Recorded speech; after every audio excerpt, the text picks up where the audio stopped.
Welcome to Season 2 of the official podcast of the Fish Wrapper publication. Our goal is to bring you story content to inspire, encourage, and uplift the soul. It's our hope you find these stories refreshing, thought-provoking, and motivating as you face the challenges of everyday life. So turn us up and tune your ears, and let's get started by jumping right into the story.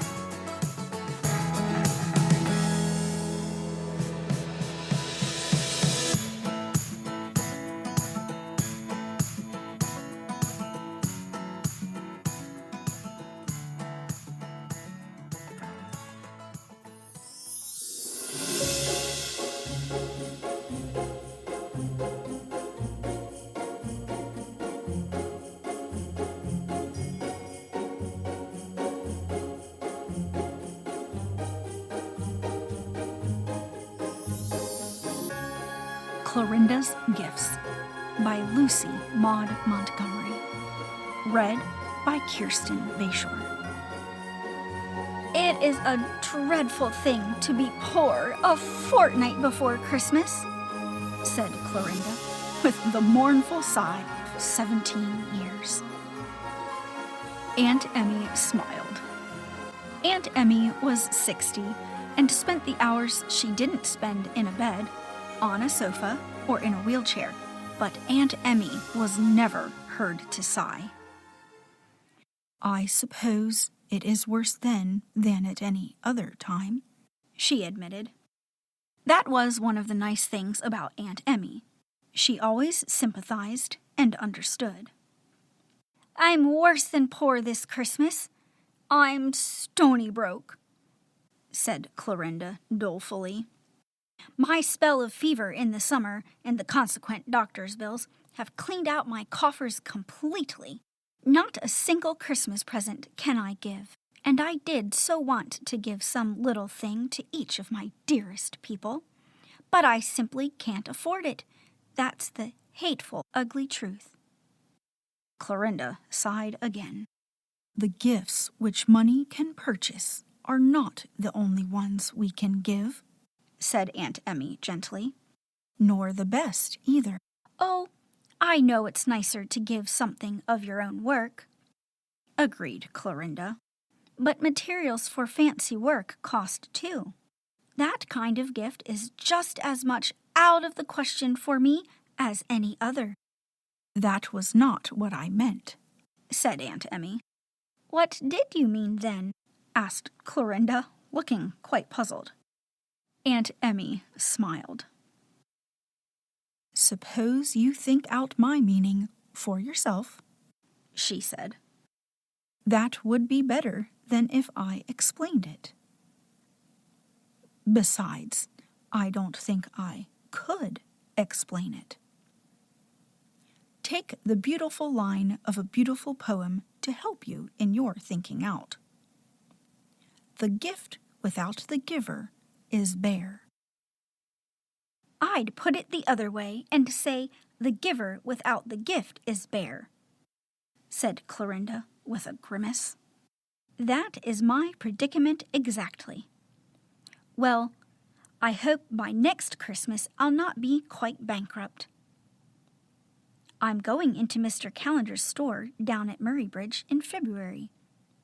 He has offered me the place, you know." "Won't your aunt miss you terribly?" said Aunt Emmy gravely. Clorinda flushed. There was a note in Aunt Emmy's voice that disturbed her. "Oh, yes, I suppose she will," she answered hurriedly. "But she'll get used to it very soon. And I will be home every Saturday night, you know. I'm dreadfully tired of being poor, Aunt Emmy, and now that I have a chance to earn something for myself, I mean to take it. I can help Aunt Mary, too. I'm to get $4 a week." "I think she would rather have your companionship than a part of your salary, Clorinda," said Aunt Emmy. "But of course you must decide for yourself, dear. It is hard to be poor. I know it. I am poor." "You poor?" said Clorinda, kissing her. "Why, you are the richest woman I know, Aunt Emmy. Rich in love and goodness and contentment." "And so are you, dearie. Rich in youth and health and happiness and ambition. Aren't they all worthwhile?" "Of course they are," laughed Clorinda. "Only, unfortunately, Christmas gifts can't be coined out of them." "Did you ever try?" asked Aunt Emmy. "Think out that question, too, in your thinking out, Clorinda." "Well, I must say bye-bye and run home. I feel cheered up. You always cheer people up, Aunt Emmy. Ooh, how gray it is outdoors. I do hope we'll have snow soon. Wouldn't it be jolly to have a white Christmas? We always have such faded brown Decembers." Clorinda lived just across the road from Aunt Emmy in a tiny white house behind some huge willows. But Aunt Mary lived there too. The only relative Clorinda had, for Aunt Emmy wasn't really her aunt at all. Clorinda had always lived with Aunt Mary ever since she could remember. Clorinda went home and upstairs to her little room under the eaves, where the great bare willow boughs were branching athwart her windows. She was thinking over what Aunt Emmy had said about Christmas gifts and giving. "I'm sure I don't know what she could have meant," pondered Clorinda. "I do wish I could find out if it would help me any. I'd love to remember a few of my friends at least. There's Miss Mitchell. She's been so good to me all this year and helped me so much with my studies.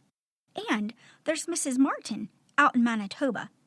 If I could only send her something. She must be so lonely. And Aunt Emmy herself, of course, and poor old Aunt Kitty down the lane, and Aunt Mary, and, yes, Florence too, although she did treat me so meanly. I shall never feel the same to her again. But she gave me a present last Christmas, and so out of mere politeness, I ought to give her something."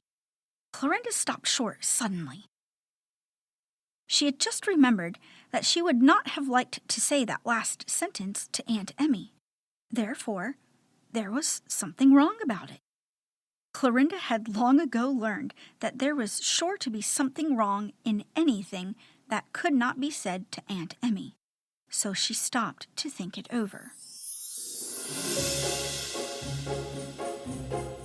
Clorinda puzzled over Aunt Emmy's meaning for 4 days and part of 3 nights. Then all at once it came to her. Or, if it wasn't Aunt Emmy's meaning, it was a very good meaning in itself, and it grew clearer and expanded in meaning during the days that followed, although at first Clorinda shrank a little from some of the conclusions to which it led her.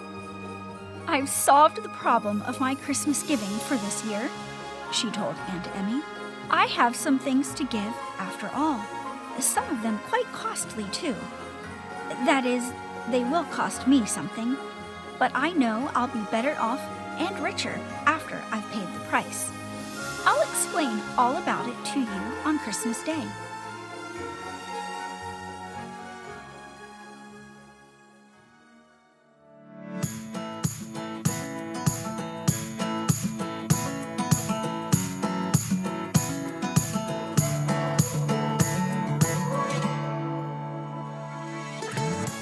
We hope you've been enjoying the story. We will continue in just a moment. We pause to discuss the sponsor for this episode. If your business isn't using key marketing tools, you could be missing out on valuable opportunities to grow. That's where Little Mountain Printing comes in. They offer powerful marketing solutions like postcard mailers and websites to attract new customers, brochures to showcase your products or services, and promotional products to show appreciation to clients. With the right marketing in place, your business has the best chance to thrive. Get started today by calling Little Mountain Printing at 717-933-8091 or visit them online at littlemountainprinting.com. Now let's return and finish the story.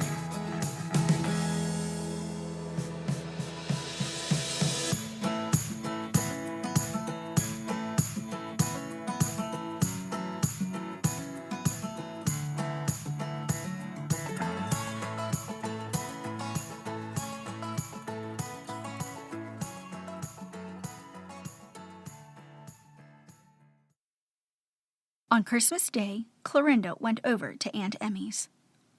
It was a faded brown Christmas after all, for the snow had not come. But Clorinda did not mind. There was such joy in her heart that she thought it the most delightful Christmas day that ever dawned. She put the ornery armful she carried down on the kitchen floor before she went into the sitting room.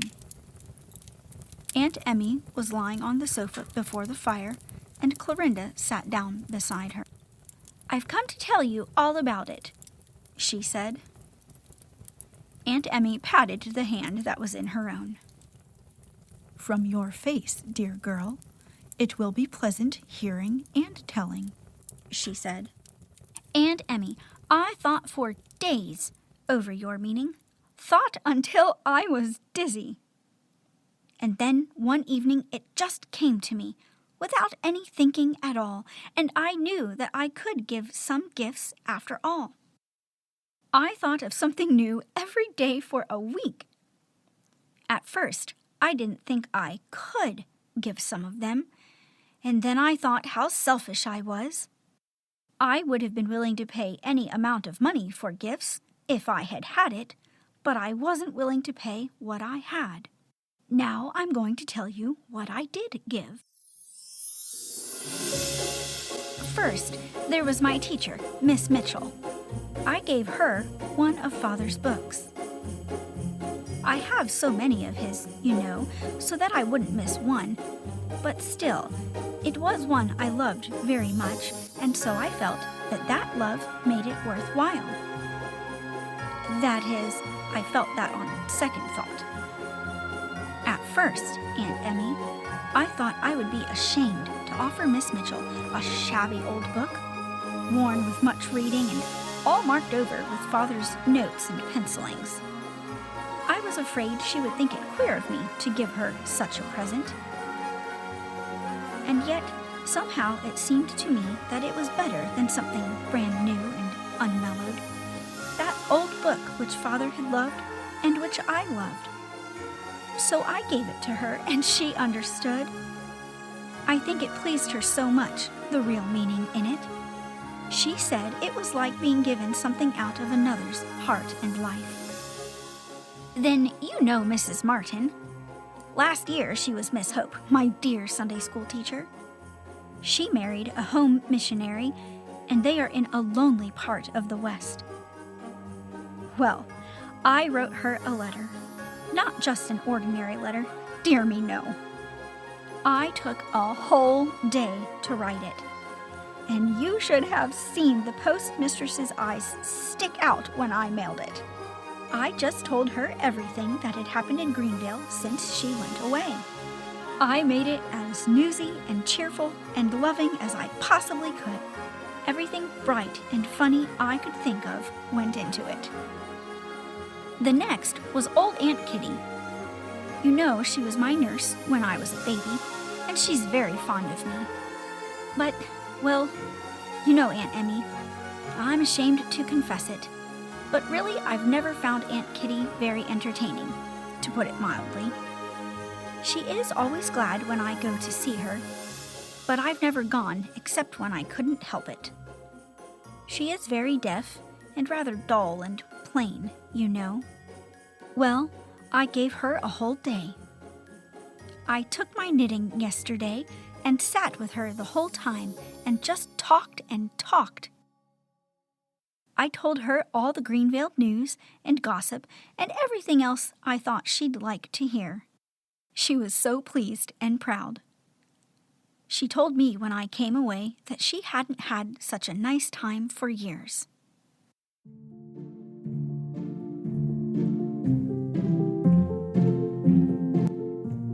Then there was Florence. You know, Aunt Emmy, we were always intimate friends until last year.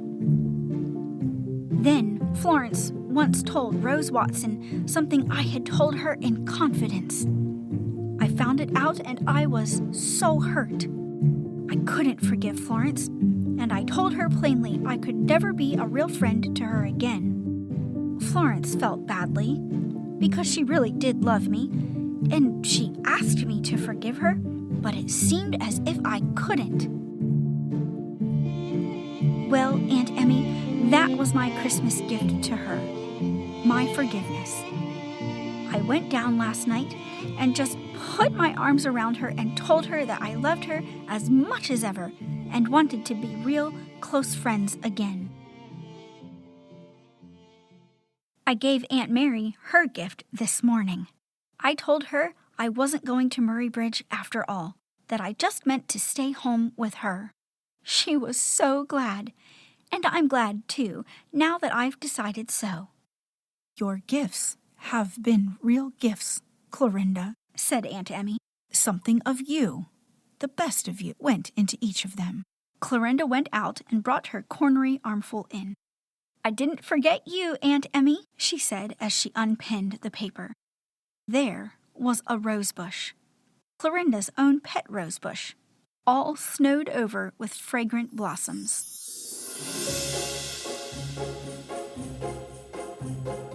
Aunt Emmy loved flowers. She put her finger under one of the roses and kissed it.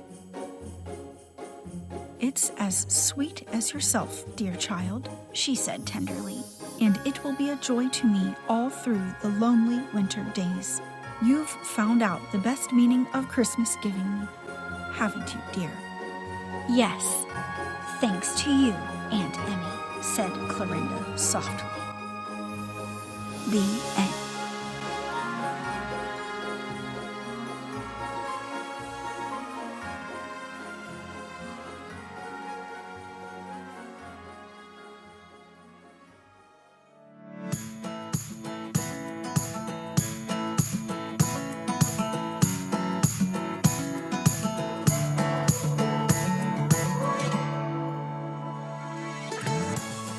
We hope you enjoyed this story and will join us again soon when we unravel another adventure from the pages of The Fish Wrapper. We want to remind you that The Fish Wrapper is available by subscription. Each issue of The Fish Wrapper is jam-packed with story content, amazing recipes, games, jokes, and much, much more. Our readers never want to miss an issue, and you can order yours today by visiting thefishwrapperonline.com or by calling 717-400-FISH. That number again is 717-400-FISH.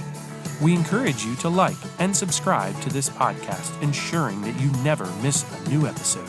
See you again soon, and may our Lord and Savior Jesus Christ guide you.